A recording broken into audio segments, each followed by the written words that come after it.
सरकार बदलते ही हालात भी तेजी से बदलने लगे। भारत बांग्लादेश बॉर्डर पर घुसपैठ रोकने और सुरक्षा बढ़ाने के लिए फेंसिंग का काम बहुत तेजी से चल रहा है। और अब इसी से जुड़ी हुई बड़ी ब्रेकिंग, सबसे पहले आपको बता दूं कि भारत बांग्लादेश बॉर्डर पर फेंसिंग से जुड़ी खबर यह कि बंगाल सरकार ने अब तक 142 एकड़ बीएसएफ को सौंप दी है जमीन। जानकारी के मुताबिक पश्चिम बंगाल के कई जिलों में जमीन बीएसएफ को सौंपी गई है। आपको ये बताते चले कि लंबे वक्त से इसको लेकर के काफी सियासत भी देखने को मिली। जब पश्चिम बंगाल में ममता बनर्जी की सरकार थी, मामला कोर्ट तक भी पहुंचा, लेकिन शुभेंदु अधिकारी ने जब सत्ता संभाली तो पहला फैसला यही उन्होंने लिया कि बीएसएफ को जमीन सौंपी जाएगी फेंसिंग को लेकर के। और अब जो बड़ी खबर है वो ये कि 142 एकड़ जमीन सौंप दी गई और इसी के साथ फेंसिंग का जो काम है वो अब तेजी से शुरू हो चुका है। सबसे बड़ी बात है कि घुसपैठ का मुद्दा आपको मालूम है कि चुनाव के दरमियान खूब ज्यादा उठा और इसके पीछे जो तमाम प्रमुख कारण है वो फेंसिंग को लेकर के भी है, क्योंकि अभी तक इस पूरे एरिया में फेंसिंग नहीं थी। इसी वजह से इन्फिल्ट्रेशन काफी ज्यादा होता था। चुनाव के दरमियान काफी ज्यादा इस मुद्दे को उठाया गया। खुद केंद्रीय गृह मंत्री अमित शाह हो या फिर प्रधानमंत्री नरेंद्र मोदी ने प्रमुखता से तमाम चुनावी जनसभाओं में इस बात का जिक्र किया था कि कैसे जमीन नहीं मिल रही फेंसिंग के लिए। लेकिन अब जब भारतीय जनता पार्टी की सरकार प्रदेश में बन चुकी है, उसके बाद अब जो जमीन है वो यहाँ पर बीएसएफ को सौंप दी गई है, जिसके बाद जो फेंसिंग का काम है वो बहुत ज्यादा तेज हो चला है। ये तस्वीरें इस वक्त हम आपको दिखा रहे हैं और लगातार ये जो पूरी प्रक्रिया है वो यहाँ पर अख्तियार की जा रही है, क्योंकि पूरा प्रोसेस होता है। इसको अनुमति पहले ही मिल चुकी थी कि बीएसएफ को इतनी जो जमीन है 142 एकड़ जो भूमि है वो सौंपी जाएगी। लेकिन अब जो सबसे बड़ी खबर है वो ये कि भूमि सौंप दी गई है और अब जो फेंसिंग का काम है वो यहाँ पर तेज हो चुका है। यहाँ पर दरअसल ये जो पूरी जमीन का ये जो पूरा एरिया था, पूरी जो ये सीमा थी वो अनफेंस्ड थी और इसी वजह से लगातार सवाल उठते रहे, क्योंकि इससे बड़ी तादाद में जो घुसपैठिया थे वो इस रास्ते से होते हुए भारत की सीमा में दाखिल कर रहे थे। और इसी के बाद से लगातार इस पूरे मुद्दे को उठाया गया बहुत प्रमुखता के साथ और अब जमीन सौंप दी गई।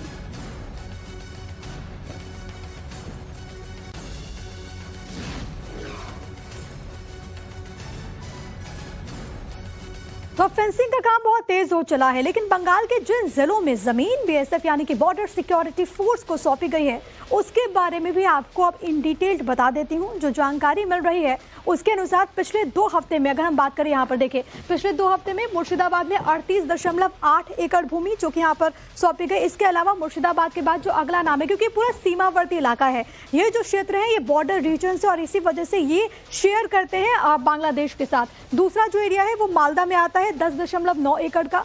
कूच बिहार के एरिया की अगर हम बात करें तो यहाँ पर 22.95 एकड़ जो जमीन है वो बीएसएफ को सौंपी गई है। इसी के साथ जलपाईगुड़ी में जो आंकड़ा है वो 35.15 एकड़ का है, यानी कि ये जो भूमि है इतना जो हिस्सा है वो यहाँ पर दिया गया है। इसके अलावा दार्जिलिंग की हम बात करें तो 8.8 एकड़ भूमि जो है वो सौंपी गई है।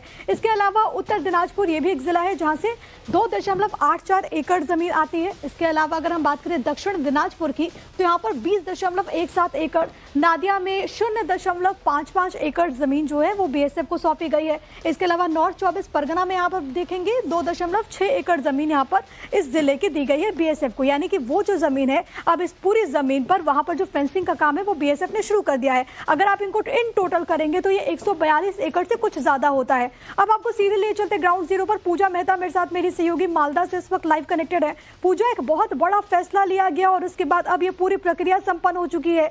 मालदा में इस वक्त क्या स्थिति है? फेंसिंग का काम कहां तक पहुंचा है? क्या रणनीति बीएसएफ की? देखिए, जैसा आप भी बता रही थी कि कल पश्चिम बंगाल के मुख्यमंत्री शुभेंदु अधिकारी ने यह जानकारी दी है कि पश्चिम बंगाल का जो सीमावर्ती इलाका है जो बांग्लादेश से सटा हुआ है, उन जिलों में कुल मिलाकर 142 एकड़ की जमीन बीएसएफ को हैंडओवर की गई है बॉर्डर फेंसिंग के लिए। और अगर मालदा, जहां पर फिलहाल मेरी मौजूदगी है, वहां की बात करें तो 10 एकड़ जमीन जो है वो ऑलरेडी बीएसएफ को हैंडओवर हो गई है। कुछ और जमीन भी जो है अभी भी हैंडओवर बाकी है, क्योंकि लगातार जो किसानों की जमीन जीरो लाइन पर है उनसे सरकार बात कर रही है। और अगर हम आपको बताएं तो कि कल भी हमने किसानों से बात की थी मुर्शिदाबाद में। हर कोई ये कह रहा था कि वो अपनी जमीन देने के लिए तैयार है, क्योंकि सुरक्षा का जो मुद्दा है वो उनके लिए प्राथमिकता रखता है। और ऐसे में देश की सुरक्षा, राज्य की सुरक्षा में अगर उनको अपनी जमीन देनी पड़ी तो हर किसान तैयार है। तो ऐसे में लगातार राज्य सरकार के अधिकारी बात कर रहे हैं बीएसएफ से और किसानों से, जिनकी जमीन ली जाएगी और फिर हैंडओवर किया जाएगा बीएसएफ किसान है, जो स्थानीय लोग हैं, वो इस चीज को समझते हैं कि उनके लिए कितना इंपॉर्टेंट है और इसी वजह से वो राजी खुशी अपनी जमीन दे रहे हैं। मैं लौट रही पूजा आपके पास, लेकिन आप ही की एक रिपोर्ट है ग्राउंड जीरो से, वहां पर जो सीमावर्ती गांव है वहां से मेरी सहयोगी पूजा मेहता ने एक रिपोर्ट भेजी है, आपको दिखा देते हैं। पश्चिम बंगाल के मुर्शिदाबाद जिले के लालगोला इलाके में है और फिलहाल हमारी मौजूदगी एक सीमावर्ती गांव में है। इसी लालगोला के गांव में जो बिल्कुल भारत बांग्लादेश के अंतर्राष्ट्रीय सीमा से सटा हुआ है, बगल में ही बीएसएफ का कैंप है और इस गांव के लोगों से हम बात कर रहे हैं क्योंकि यहाँ के जितने किसान हैं उनकी जमीन ठीक जीरो लाइन पर है और राज्य सरकार का ये जो डिसीजन है कि जहां जहां फेंस नहीं है वहां पर जमीन को अधिग्रहण करके बीएसएफ को जमीन दी जाएगी और जो इरेक्ट करने का काम है फेंसिंग का, वो काम शुरू किया जाएगा। हमारे साथ जो है इसी गांव में रहते हैं और उनकी भी जमीन है। दादा, कुछ दिन पहले जो बैठक हुई थी, आप गए थे वहां पे? बीएसएफ के अधिकारी थे? हाँ, हम गया था। बीएसएफ का कंपनी कमांडर था, हम लोग को बुलाया था, हम लोग गया था उधर। तो उन लोग ने बोला जो तुम्हारा जमीन जो है तारबंदी के नजदीक जो जमीन है, वो जमीन अगर सरकार का जरूरत पड़ेगा तो जमीन हम लेंगे। तो हम उसको बोला है जो जमीन अगर आपका जरूरत है तो हमारा जमीन जो लेगा उसके बदले में जो कुछ आपको देना है सरकार तरफ से वो हमको थोड़ा दीजिए, ये बोल के हम हमारा जमीन देने के बात उसके साथ हो गया। उधर कंपनी कमांडर था। तो जिनकी जमीन ली जाएगी उनको मुआवजा भी दिया जाएगा। तो आप लोग राजी है देने के लिए? क्यों आपको लगता है कि इस काम के लिए आपको अपनी जमीन देनी चाहिए? कितना जरूरी है फेंस बनना वहाँ पर? वो बहुत जरूरी है। वो जमीन अगर हमारा गवर्नमेंट ले लेगा उसके बदले हमको पैसा देगा, वो ठीक है। वो जमीन जाए कोई बात नहीं, लेकिन हमारा पीछे वाला जमीन हमारा रोकना चाहिए। ये भी हमारा उसके साथ कंपनी हमारे साथ बातचीत हुआ था। जो हमारा पीछे वाला और अभी तो फेंस नहीं है उन इलाके में, तो फेंस बन जाएगा तो आप लोग को क्या सुरक्षित में? हाँ, बहुत सुरक्षित रहेगा, चला जाएगा, बहुत सुरक्षित रहेगा हमारा। क्यों आपको लगता है क्या कोई दिक्कत है फेंस नहीं है तो? बहुत दिक्कत। वो जो नदी काट के आ रहा है ना, बहुत भयंकर परिस्थिति उधर हो चुका है, बहुत भयंकर परिस्थिति हो चुका है। वो बीएसएफ वालों को जानता है, कंपनी कमांडर जानता है। वो हमारा गाँव से पूरा जमीन का मालिक है, किसान लोग है, वो पूरा आदमी को लेके बैठक किया है कंपनी कमांडर। तो ये भी डर है कि बांग्लादेशी जो नागरिक है बहुत बार आ जाते हैं इस तरफ क्योंकि वहाँ पर फेंस नहीं है, तो यहाँ पर वो डर आपको सताता है कि फेंस हो जाएगा तो और भी ज्यादा सुरक्षा बढ़ जाएगी? वो तो हमारा सेफ्टी है। जो तारबंदी था वो अभी तारबंदी कट गया, वो तो बाई चांस हो सकता है जो बांग्लादेश का उन्हें आ सकता है, वो तो है, वो तो डर है। लेकिन हमारा बीएसएफ वाला हमारा बहुत मदद करता है। हम लोग जाता है किसान का काम के लिए रोज, वो हमको बीएसएफ वाला बहुत हेल्प करता है हम लोग। तो भारत बांग्लादेश बॉर्डर पर फेंसिंग का काम बहुत तेजी के साथ चल रहा है और 3 बीघा बॉर्डर इलाके पर गहमा गहमी तेज है। हाल ही में वहां पर फेंसिंग के दौरान विवाद भी देखने को मिला था, जब बांग्लादेशी सैनिक और नागरिक फेंसिंग का विरोध कर रहे थे। लेकिन अब वहां पर कैसे हालात, देखे मेरे सहयोगी अभिषेक राज की एक्सक्लूसिव रिपोर्ट। पश्चिम बंगाल में सरकार बदली है और सरकार बदलने के साथ ही सबसे पहला काम जो किया जा रहा है वो है बॉर्डर इलाकों की फेंसिंग का, यानी कि भारत और बांग्लादेश के बीच में जो तमाम बॉर्डर के इलाके हैं वहां पर फेंसिंग का काम जो है वो अब धीरे धीरे करके शुरू किया जा रहा है। मपाई का काम, इसके अलावा कहां कहां पर फेंसिंग करनी है उन सभी जगहों को आइडेंटिफाई किया जा रहा है। भारत और बांग्लादेश के बीच में जो पश्चिम बंगाल से सटा हुआ बांग्लादेश का बॉर्डर है वो काफी ज्यादा महत्वपूर्ण हो जाता है, क्योंकि 570 किलोमीटर की आप सोचिए ऐसी लंबी, एक तरीके से हम कहें तो वो हिस्सा है जो कि अनफेंस्ड है, जहां पर फेंसिंग नहीं की जा रही है। टाइम्स नाउ भारत एक्सक्लूसिव अभी ग्राउंड जीरो पर मौजूद है और एक्सक्लूसिव तस्वीरें आपको हम दिखाएंगे भारत और बांग्लादेश के बॉर्डर से। 3 बीघा जो जमीन, जो कि पूरा आप जानते होंगे 3 बीघा के बारे में, 3 बीघा जो जमीन जो कि बीच का हिस्सा भारत और बांग्लादेश के बीच का रास्ता जो दिया गया था, उस जमीन से हम आपको रिपोर्ट करके दिखाएंगे और बताएंगे कि आखिर कहां पर यह जमीन है, किस तरीके से यहाँ पे हालात हैं। ये जो आप जमीन देख रहे हैं, इस वक्त हम भारत और बांग्लादेश के बॉर्डर के बीच में खड़े हैं और ये जो सामने का हिस्सा आप देख रहे हैं ये बांग्लादेश का हिस्सा है। ये पूरा अनफेंस्ड आपको नजर आएगा। यहाँ पर हमारे बीएसएफ के जो जवान हैं वो दिन रात पेट्रोलिंग करते रहते हैं, दिन रात कोशिश करते हैं, चौकसी बरतते हैं और यहाँ पर कोशिश यही होती है कि यहाँ से कोई भी जो इलीगल व्यक्ति है वो यहाँ से अंदर ना आ पाए और कोशिश यही की जाती है कि यहाँ से अगर कोई आ रहा है या स्मगलिंग की जा रही है तो फिर उसके ऊपर कार्रवाई की जाए। ये 3 बीघा का रास्ता है। दरअसल ये जो सामने आप घर देख रहे हैं ये पूरा बांग्लादेश का हिस्सा है और जो गाड़ी आपको नजर आ रही है यही वो जो बाइक चल रही है वो 3 बीघा का रोड है जो कि भारत के हिस्से से होकर गुजरता है। यानी कि दोनों तरफ एक हिस्सा जहां से ये गाड़ियां आ रही हैं ये बांग्लादेश का हिस्सा है, बीच का ये जो हिस्सा है ये भारत का हिस्सा है और भारत ने परमिशन दी थी, एक तरीके से हम कहें लीज दी थी बांग्लादेश को और जो दूसरा हिस्सा है वहां तक जाने के लिए। लेकिन अगर आप देखेंगे तो ये पूरा का पूरा जो इलाका है, पूरा जो हिस्सा है ये अनफेंस्ड है और यही कारण है कि लगातार जो सुरक्षा के मद्देनजर जो एक तरीके से हम कहें जो फेंसिंग है वो काफी ज्यादा महत्वपूर्ण हो जाती है। तो हमारी रिपोर्ट में जो आप ये 3 बीघा कॉरिडोर सुन रहे हैं ना वो है क्या, अब चलिए आपको ये बता देते हैं ग्राफिक्स के जरिए। तो दरअसल ये भारत बांग्लादेश बॉर्डर पर मौजूद एक छोटा सा भूखंड है जिसको 3 बीघा कॉरिडोर कहते हैं। ये भारत की जमीन है लेकिन बांग्लादेश को हमने लीज पर दी है। इसके अलावा जान लीजिए कि 1974 में इंदिरा मुजीबुर रहमान के बीच एक समझौता हुआ था। 1992 में बांग्लादेश को 99 साल की लीज पर हमने ये जमीन दी थी। इसके अलावा दहग्राम और अंगारपोटा इंक्लेव को बांग्लादेश की मुख्य भूमि से ये पूरा जोड़ता है। ये इंक्लेव भारत की जमीन से चारों तरफ से घिरा हुआ है तो इसकी भूमिका जो है वो बहुत ज्यादा इंपॉर्टेंट हो जाती है, बहुत ज्यादा महत्वपूर्ण हो जाती है। एक बहुत क्रूशियल पॉइंट है, इसको आप जरा समझिए और यही है जिसको कहा जाता है 3 बीघा कॉरिडोर। अब आपको ये बताते हैं क्योंकि आपने हमारे ग्राउंड जीरो से हमारे सहयोगी की रिपोर्ट देखी कि वहां पर इस वक्त क्या व्यवस्था की जा रही है, लेकिन आपको ये बताते हैं कि फेंसिंग को लेकर 3 बीघा बॉर्डर इलाके के स्थानीय नागरिकों का क्या कहना है, सुनवा देते हैं आपको। 3 बीघा की जमीन वही है ना जो सामने से रास्ता जा रहा है? हाँ, ये सामने जो रास्ता जा रहा है वो बांग्लादेशी का है। और ये एक बार तस्वीर दिखाइए, ये जो बता रहे हैं आपको ये पीछे जो बांस घेरा हुआ है, बल्ला घेरा हुआ है, ये बांग्लादेश का हिस्सा है? नहीं, जो बल्ला घुड़ा है वो हमारा ही है। उसके पहले वो जो भुट्टा खेती दिखाई दे रहा है वो बांग्लादेश का है। ये सामने वाला जो काला काला देखा रहा है काटातार लंबी वाला, ये इधर का भुट्टा ये हमारा इंडिया का है और उस तरफ वाला बांग्लादेश का है ना। ये जो काटातार बेड़ा देखा है वो तो 3 बीघा है, उसी रास्ता से गुजरता है उन लोग और उसके बाद वो नेशनल बॉर्डर है बांग्लादेश का है। तो ये तो बहुत आसानी होता होगा इन लोग को पार करने के लिए, भारत में घुसने के लिए ठंड वगैरह में? हाँ, कुआसा है जो पहले तो ये जो लाइट वगैरह नहीं था, फेंस अभी तो थोड़ा बहुत फेंसिंग हो गया, थोड़ा बहुत हमने दे रखा है तो इसके वजह से वो लोग आ नहीं पाते हैं। बॉर्डर कोटा बीएसएफ भी लगातार ड्यूटी कर रहे हैं और ये पहले जैसा ये लोग थोड़ा कम कर दिया। पहले जैसा ये लोग जैसे आना जाना करता था ये ऐसे अभी नहीं कर रहा है फिलहाल। लेकिन दिक्कत क्या हो रही थी? पहले आप लोग जमीन क्यों नहीं दे रहे थे?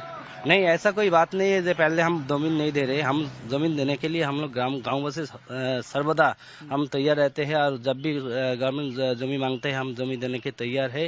और इससे तो हमारा जमीन क्यों नहीं देंगे, क्योंकि ये हमारा ही फायदा है जमीन देने से, क्योंकि हमारा सुरक्षा जो बॉर्डर में रहते हैं ये हमारा सुरक्षा के लिए ही बन रहा है। तो हमारा जमीन देने से हमारा कुछ नुकसान नहीं होगा, फायदा ही होगा। देखिए बता रहे फायदा ही होगा। अच्छा, ये आप अगर देखेंगे यहाँ से तस्वीर में आपको दिखाऊं तो देखिए ये जो पूरा हिस्सा आप देख रहे हैं ये पूरा अनफेंस्ड इलाका है। ये पूरा आप देखें पूरा बॉर्डर जो है ये पूरा एक तरीके से हम कहें तो बीएसएफ यहाँ पर लगातार चौकसी करती है और जो सामने आप पिलर देख रहे हैं ये दरअसल वो 0 पॉइंट है, उसके बाद से पूरा बांग्लादेश का जो हिस्सा है वो शुरू हो जाता है। आप सोचिए कितनी आसानी होती होगी बांग्लादेश के लोगों को यहाँ पर आने के लिए, इलीगल लोगों को यहाँ पर आने के लिए।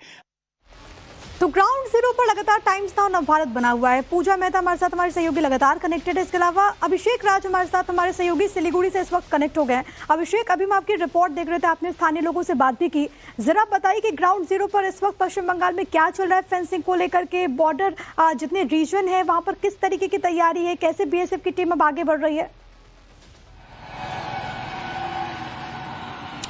देखिए निश्चित रूप से जो फेंसिंग है वो अगर हम आपको बताएं तो इलेक्शन के पहले यानी कि पश्चिम बंगाल चुनाव के पहले गृह मंत्री अमित शाह जब भाषण दे रहे थे, कूच बिहार से प्रधानमंत्री ने जब भाषण दिया था उस वक्त ये क्लियर हो गया था कि अगर भाजपा की सरकार बनेगी तो सबसे पहला काम जो है वो फेंसिंग का करवाया जाएगा।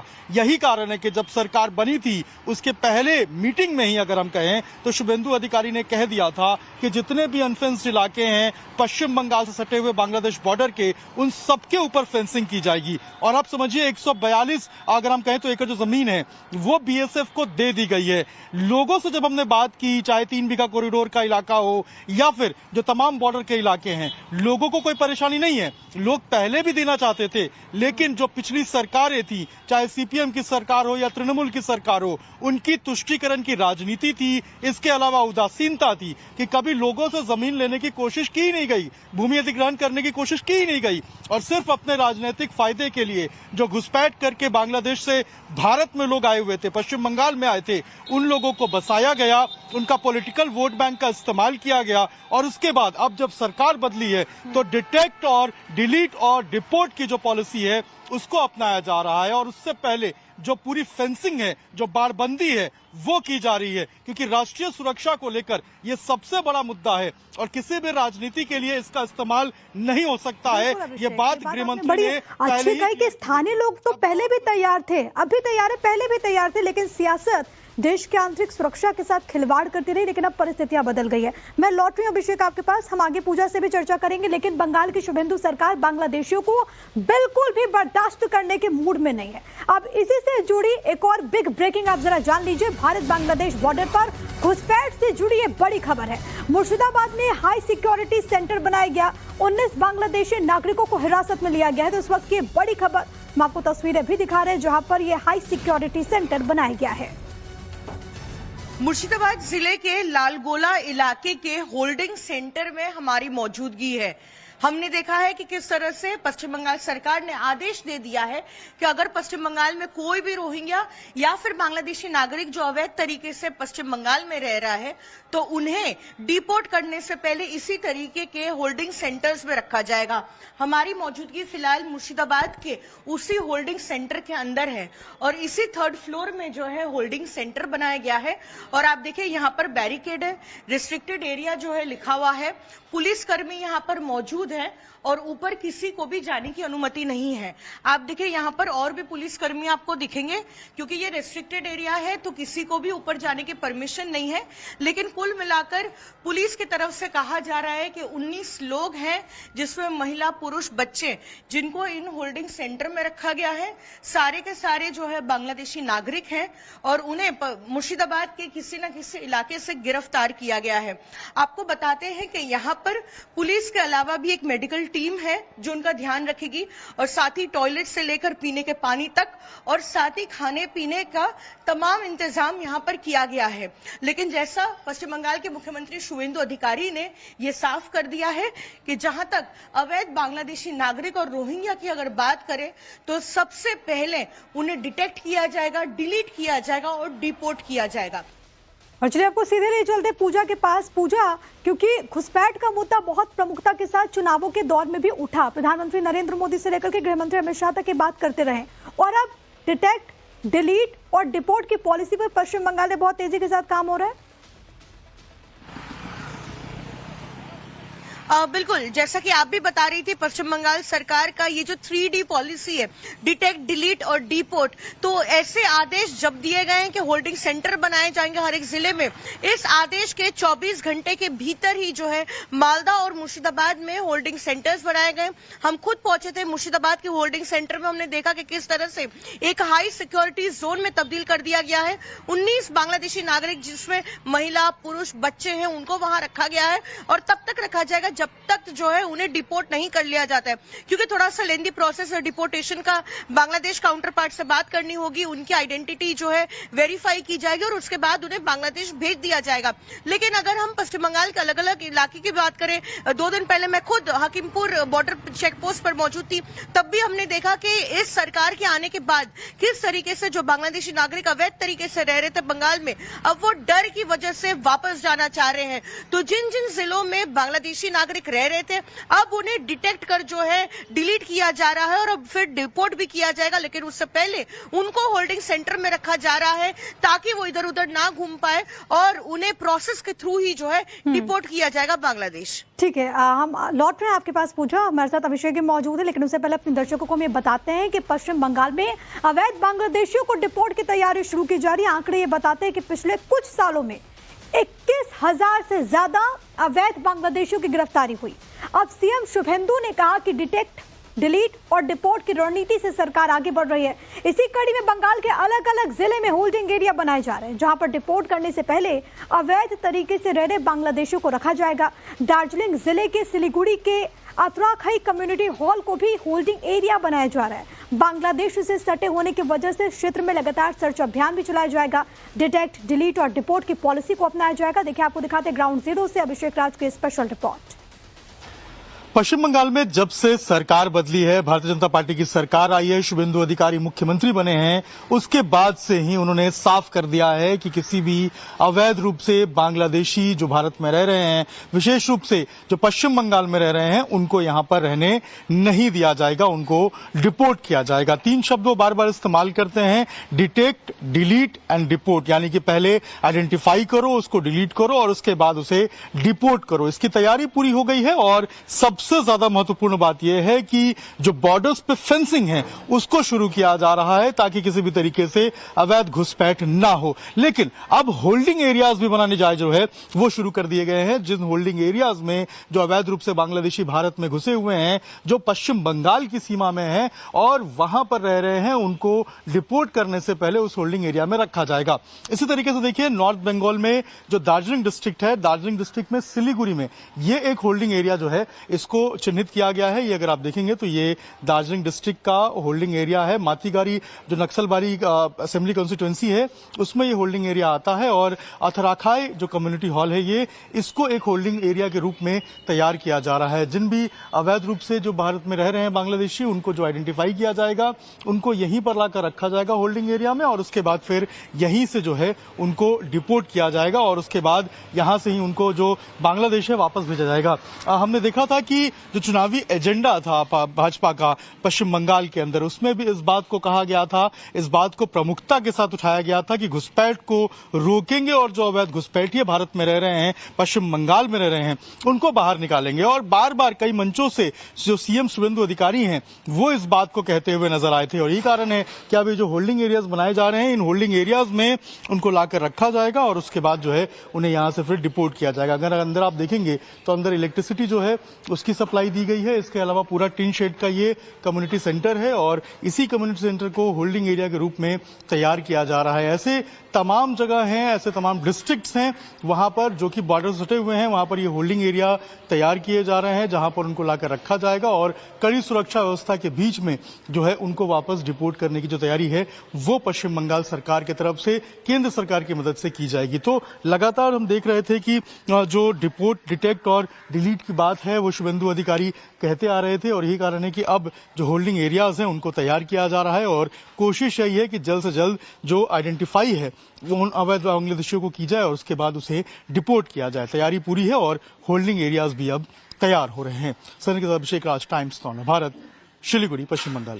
राज का रुख भी कर लेते हैं। अभिषेक, अभी हमने आपकी रिपोर्ट देखी, जरा दर्शकों को बताइए कि पूरा प्रोसेस क्या है, खासतौर पर जो बॉर्डर एरियाज हैं वहां पर कैसे 3Ds को लागू किया जा रहा है, कैसे इंप्लीमेंट किया जा रहा है? देखिए, इस बात से कोई इंकार नहीं किया जा सकता कि पश्चिम बंगाल के अंदर बड़ी संख्या में अवैध बांग्लादेशी नागरिक रह रहे हैं। हकीमपुर बॉर्डर से जैसा हमारी संवाददाता पूजा मेहता ने रिपोर्ट करके दिखाया था, उन्होंने जिस तरीके से जो भीड़ दिखाई थी और लोगों से बात की थी, ये साफ तौर पर दर्शाता है कि वहां पर अवैध बांग्लादेशी जो पश्चिम बंगाल में रह रहे थे उनके अंदर डर का माहौल है और अब वो पश्चिम बंगाल छोड़ के बांग्लादेश जाना चाहते हैं। लेकिन जो लोग अभी बचे हुए हैं, जो लोग अभी छिपे हुए हैं या जो लोग नहीं चाहते कि वो भारत से जाएं, इसी तरीके से अवैध रूप से रहें, उन सब के लिए डिटेक्ट की पॉलिसी अपनाई जा रही है। यानी कि पुलिस जो है, एलआईयू की जो लोकल इंटेलिजेंस यूनिट है, वो लगातार अलग अलग जगहों पर सर्च अभियान कर रही है, चेकिंग कर रही है कि आखिर कौन कौन से लोग हैं जो पिछले 5-10 साल में भारत में आए या फिर इस पूरे इलाके में आए हुए हैं। उन सभी लोगों की लिस्ट तैयार की जा रही है। जब एक बार वो फाइनलाइज हो जाएगा, उनके डॉक्यूमेंट वेरिफिकेशन का काम शुरू होगा। जो लोग अवैध रूप से अपने डॉक्यूमेंट बनाए हुए हैं, चाहे आधार कार्ड हो, वोटर आईडी कार्ड हो, क्योंकि पिछली सरकारों में बड़े पैमाने पर इस तरीके से कामें हुई हैं, उन सभी चीजों को डिलीट किया जाएगा, उन सभी चीजों को हटाया जाएगा। एसआईआर ने एक बड़ी भूमिका निभाई थी इस पूरे कार्यक्रम में,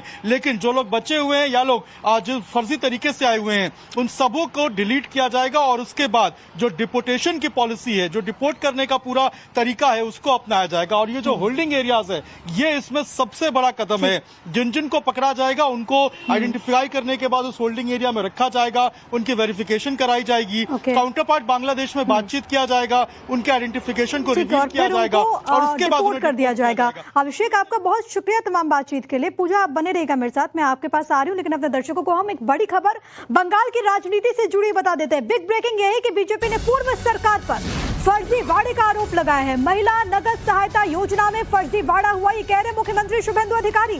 30 लाख लाभार्थियों का घोटाला, या तो वो गैर भारतीय या वोटर लिस्ट में उनका नाम मौजूद नहीं, ये कहना है भारतीय जनता पार्टी का। तो इस वक्त ये बहुत बड़ी खबर है। हमारे साथ पूजा मेहता हमारी सहयोगी लगातार मौजूद है। पूजा, ये ममता बनर्जी की बहुत महत्वाकांक्षी योजना थी और अब बीजेपी ने सीएम ने खुद इसमें फर्जीवाड़े की बात कह दी है, क्या और जानकारी?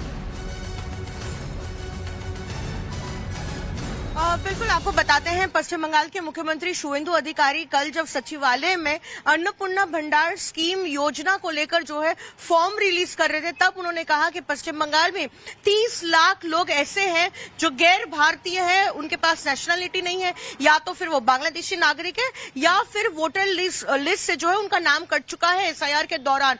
और ये तमाम 30 लाख वो लोग हैं जिनको पश्चिम बंगाल की स्कीम्स में सुविधाएं मिल रही है और जिसमें से एक बड़ी संख्या को जो है लक्ष्मी भंडार, जो महिलाओं के लिए पिछली सरकार ने स्कीम अनाउंस की थी और 1200 रुपया और 1500 रुपया उनको दिया जाता था, उसमें से बड़ी संख्या में ऐसे भी लोग हैं जिसे लक्ष्मी भंडार से लेकर अन्य स्कीम्स तक का जो है प्रदेश की जो सियासी पारा है प्रदेश का, वो और बढ़ेगा। बहुत शुक्रिया आपका पूजा, तमाम बातचीत और जानकारी हम तक पहुंचाने के लिए। चलिए आगे बढ़ते हैं। बंगाल के बशीरहाट से इस वक्त की सबसे बड़ी खबर, टीएमसी नेता दीपांकर से जुड़ी हुई बड़ी बरामदगी है। खेत से 4 बैग मिले, 1 बोरा कैश बरामद। अब तक 1 करोड़ 25 लाख रुपए कैश की गिनती हुई। आखिरकार इतना पैसा कहां से आ गया? बंगाल के बशीरहाट से इस वक्त की सबसे बड़ी खबर है। टीएमसी के नेता दीपांकर से जुड़ी ये बरामदगी हुई है। निशानदेही पर बरामदगी की गई है, जहां पर खेत से 4 बैग मिले हैं। सबसे बड़ी बात है कि इन बैगों को वहां पर छिपा कर रखा गया था। इसमें 1 बोरा कैश मिला है और उसमें जो अमाउंट है वो है 1 करोड़ 25 लाख रुपए, जिनकी अभी तक गिनती हो गई है। तो ये बड़ी खबर आपकी टीवी स्क्रीन पर।